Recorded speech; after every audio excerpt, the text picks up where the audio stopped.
Apple is gearing up to shake up its lineup once again with the rumored iPhone 17 Air, a super slim model expected to replace the underwhelming Plus variant in the next iPhone series. According to Bloomberg journalist Mark Gurman, Apple is taking a bold step to address its ongoing struggle to craft a fourth iPhone model that resonates with the masses. But will this new approach succeed, or is it another misstep waiting to happen? Apple's journey to finding the perfect fourth iPhone has been rocky. The tech giant initially experimented with the iPhone mini, believing there was a demand for a compact device. However, while the mini had its loyal fan base, its overall sales told a different story. Apple quickly pivoted, replacing the mini with a larger Plus model, only to face a similar lukewarm reception. Enter the rumored iPhone 17 Air. Gurman suggests that this slim device is Apple's attempt to bring a fresh perspective to its lineup.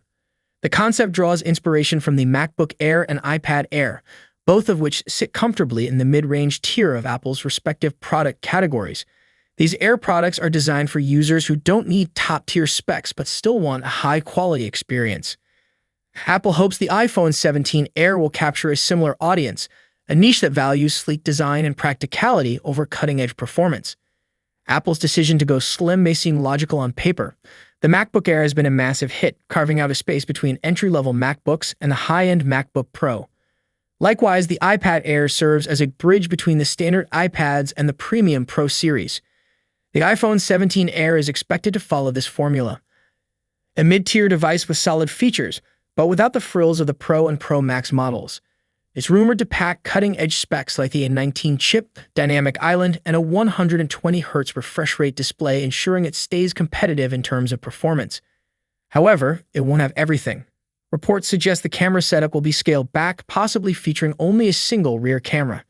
This is a significant departure for Apple, whose devices are celebrated as some of the best camera phones in the market. This compromise could alienate potential buyers who prioritize photography.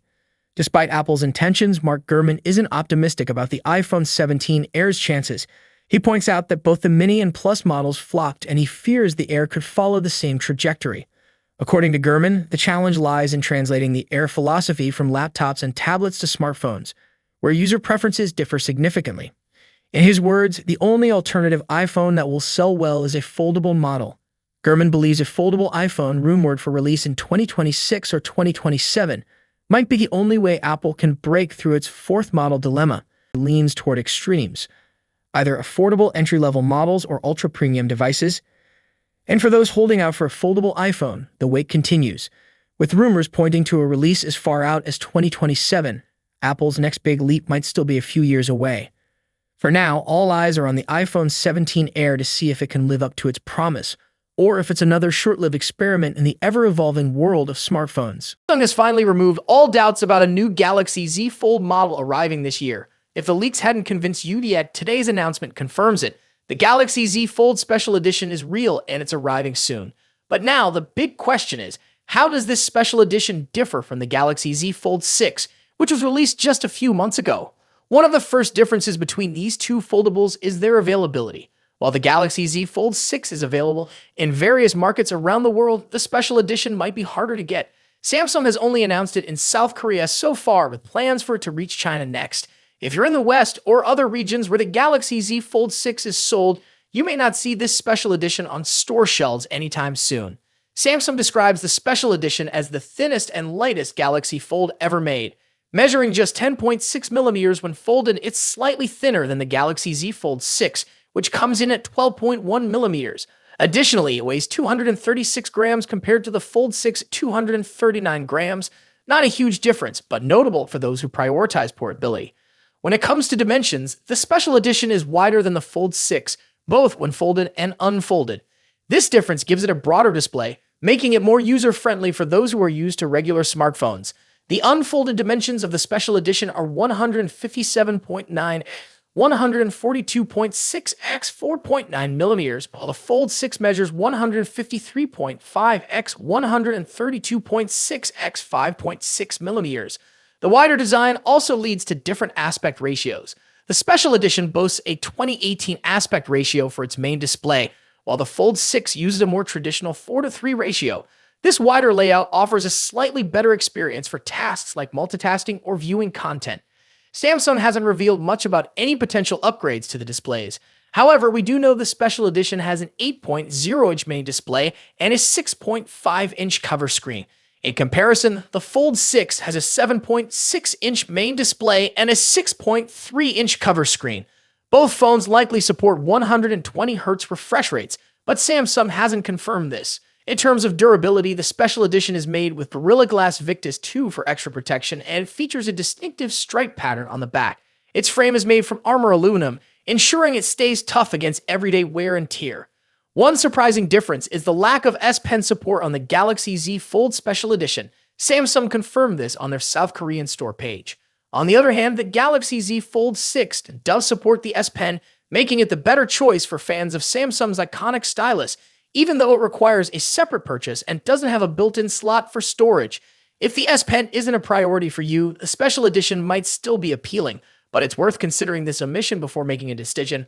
Both phones pack serious power under the hood. They share the Snapdragon 8 Gen 3 for Galaxy chipset, which first appeared in the Galaxy S24 Ultra. This powerful chip ensures that both devices can handle demanding tasks with ease. However, the Special Edition stands out by offering 16 GB of RAM as standard, whereas the Fold 6 comes with 12 GB. This extra RAM helps the Special Edition manage tasks like Galaxy AI more efficiently. The Special Edition also ships with 512 GB of internal storage, whereas the Fold 6 gives you options of 256 GB, 512 GB, or 1 TB. As for the battery, both models have a 4400 mAh unit, although Samsung hasn't mentioned if charging speeds differ between them. One of the most notable upgrades on the Special Edition is the primary camera. The Special Edition is equipped with a 200-megapixel main camera, compared to the 50-megapixel sensor on the Fold 6. This upgrade is significant and could be a game changer for those who prioritize photography on their foldable device. Other camera specs remain similar across both devices, including the telephoto lens and the 4-megapixel under-panel camera. The Special Edition also has an advantage when it comes to connectivity as it supports Wi-Fi 7. This feature is only found on a few other Samsung devices like the Galaxy S24 Ultra, while the Fold 6 tops out at Wi-Fi 6E. Now, what about the price? The Special Edition will cost approximately $300 more than the Fold 6. In South Korea, the Special Edition will be priced at around $2,789,601 or $2,036, while the 512 GB Fold 6 goes for $2,388,101 or $1,743. Ultimately, the Galaxy Z Fold Special Edition brings some exciting upgrades like a larger display, 16 GB of RAM, and a 200-megapixel camera. But if S Pen support is important to you, the Galaxy Z Fold 6 might still be the better choice. Either way, both of these foldables are top-tier devices, each with its own strengths.